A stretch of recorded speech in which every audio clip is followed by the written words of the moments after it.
Assalamualaikum warahmatullahi wabarakatuh.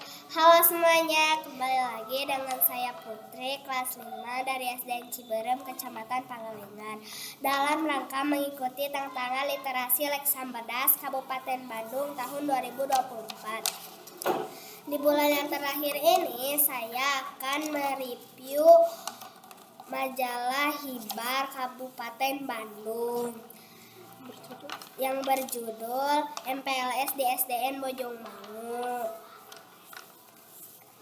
Adapun teknik review yang saya gunakan adalah isi Officeboard. Berikut hasil reviewnya.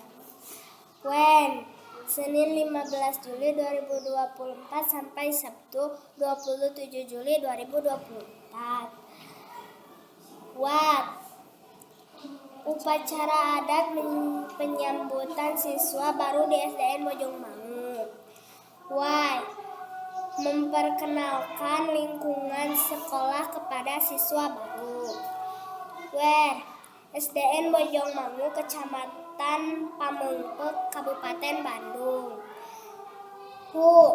Siswa SDN Bojongmangu dihadiri oleh Ketua PGRI Kecamatan Pamengpeuk. Kegiatan MPLS sangat penting dilakukan karena untuk memperkenalkan bagaimana lingkungan sekolah, juga memberikan semangat dan motivasi untuk siswa baru. Demikian hasil review dari saya. Mohon maaf apabila ada kesalahan dan terima kasih atas perhatiannya. Salam literasi. Wassalamualaikum warahmatullahi wabarakatuh.